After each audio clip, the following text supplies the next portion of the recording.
미국 교수, 온라인 퀴즈 도왔다고 조국 기소? 안 믿겨. 박지훈 IT 전문가. 조국, 정경심 부부에 대한 12월 18일 항소심 결심 공판에서 제프리 맥도널드 전 조지 워싱턴대 교수의 서면 답변서가 제출됐다. 맥도널드 교수는 조국 부부의 아들 온라인 퀴즈 도움에 대해 형사 범죄로 보지 않는다라며 형사 기소까지 되었다는 것이 믿기지 않는다고 밝혔다. 맥도널드 교수는 조국 부부의 아들이 조지 워싱턴대에서 수강했던 민주주의에 대한 세계적 관점 강의의 담당 교수로서 검찰이 업무방해 혐의로 문제 삼은 문제의 온라인 퀴즈 주관자였다. 검찰은 조국 부부를 미국 조지 워싱턴대 담당 교수의 성적 사정 업무를 방해했다라고 기소함으로써 맥도널드 교수를 이 업무방해 범죄의 피해자로 규정했다. 하지만 이렇게 검찰에 의해 유일한 피해자로 규정된 바로 그 교수가 한국 검찰의 형사범죄라는 선언과 형사기소라는 행위 양쪽 모두에 대해 이의를 제기한 것이다. 21세기 대한민국에서 피해자가 피해를 구체적으로 부인하는 기소와 재판이 진행된 것이다. 이 같은 기막힌 일이 벌어진 것은 근본적으로 검찰이 스스로 맥도널드 교수를 피해자로 하는 범죄를 규정해 기소하면서도 정작 해당 교수의 의사를 확인하지 않았기 때문에 벌어진 일이다.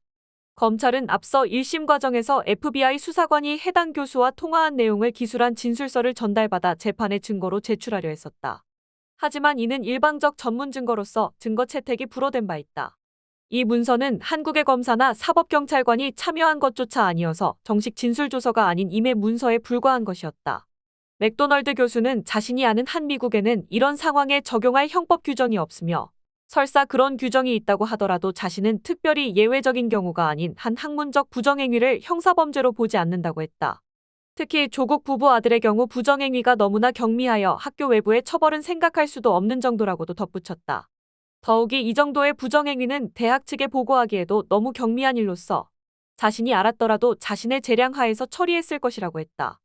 이어 그 재량 처리의 구체적 형태에 대해 묻는 질문에 그는 해당 학생과 이야기를 나누어 보고 추가로 에세이를 작성하도록 하여 강의에 대한 지식을 증명할 기회를 주었을 것이며 최악의 경우라도 해당 퀴즈를 영처리하는 것에 그쳤을 것이라고 답했다. 개별 퀴즈는 전체 강의 성적 평가에서 2%를 차지한다. 그는 또한 온라인 퀴즈에서 아들을 도왔다는 사실로 형사고발을 당했다는 사실에 놀랐다면서 학문적 부정행위가 범죄에 해당되려면 그 위반의 정도가 고도로 추악한 수준이어야 한다고 보는데 부모가 퀴즈 2번을 도왔다고 형사기소까지 됐다는 것이 믿기지 않는다고도 덧붙였다. 또 그는 조국 부부가 기소된 행위가 범죄적 의미에서 자신의 업무를 방해했다고 보느냐는 질문에 대해 자신은 학문 부정행위를 엄중하게 생각하는 입장이라면서도 조국 부부와 아들의 행위가 형사범죄를 구성한다고 생각하지 않는다고 답했다. 한편 검찰은 이날 공판에서 답변서 내용에 대해 반박하며 문자 메시지를 보여주지 않아 어느 정도 추악한지에 대해 그렇게 판단한 것이라고 주장했다.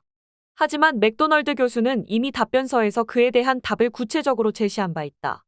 이 교수는 온라인 퀴즈에서 부모의 도움을 받은 것을 너무나 경미한 부정행위라고 규정했다.